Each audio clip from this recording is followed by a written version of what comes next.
ఇక్కడి నుండి బ్రహ్మాండ పురాణంలో వర్ణింపబడిన భండాసుర వృత్తాంతం నామరూపంలో వర్ణింపబడింది. పూర్వం పార్వతీదేవి శివుడిని వివాహం చేసుకోగోరి ఆయనను హిమాలయాలలో తపోనిష్టతో ఉన్న సమయంలో భక్తితో సేవించింది.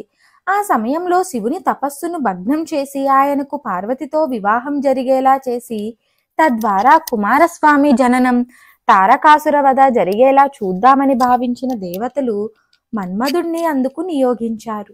మన్మధుడు శివునిపై పుష్పబాణాన్ని ప్రయోగించాడు. దానితో శివుడు పార్వతిపై మహావేశం చెంది అంతలోనే దానిని అణుచుకొని తనకు మోహం కలిగించిన మన్మధునిపై ఆగ్రహించి మూడవ కన్ను తెరిచి వారిని భస్మం చేశాడు. ఆ బూడిదను చూచాడు. గణేశుడు దానిని ముద్ద చేసి ఒక బొమ్మగా తయారు చేశాడు. ఆ బొమ్మ ఆశ్చర్యంగా ప్రాణం పోసుకుంది.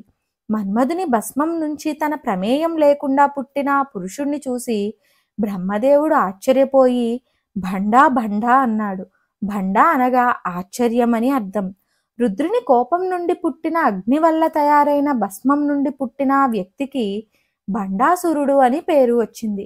కోపజాతునికి రాక్షస లక్షణాలు వచ్చాయి. వాడు రాక్షస గణాలకు రాజై ఋషులను దేవతలను పీడించాడు.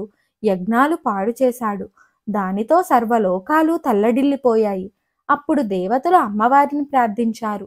అమ్మవారు వాడిని సంహరించడానికి అనేక శక్తులతో కూడిన సేనతో బయలుదేరిందని ఈ మంత్రార్థము. నిజానికి అమ్మవారికి శక్తుల సహాయం అవసరమా? కేవలం లీల కోసమే వారిని వెంటబెట్టుకొని బయలుదేరింది. ఈ మంత్రానికి మరొక అంతరార్థం కూడా ఉంది. అజ్ఞానమే భండాసురుడు, వానిని నశింపజేసే జ్ఞానమే శక్తి సేనలు. అనగా అజ్ఞానం నాశనం చేసి విజ్ఞానాన్ని అందించే ప్రయత్నం అన్నమాట. ఈ మంత్ర ప్రయోగం ఫలితం తెలుసుకుందాం. ఈ మంత్రం భక్తితో నిత్యం 11 సార్లు జపిస్తే జ్ఞానం లభిస్తుంది, ధారణా శక్తి పెరుగుతుంది. ఈ మంత్రాన్ని 11 రోజుల పాటు రోజు 1000 సార్లు జపిస్తే ఎవరి సహాయం అవసరం లేకుండా కోరిన ఉద్యోగం లేక సంపద పొందవచ్చు. నిత్యం వీలున్నప్పుడల్లా ఈ మంత్రానుష్ఠానం చేసేవారికి కొండంత మానసిక శక్తి చేకూరుతుంది, కోపం తగ్గుతుంది. ఎంత క్లిష్టమైన పనినైనా ఇట్టే సాధించవచ్చు.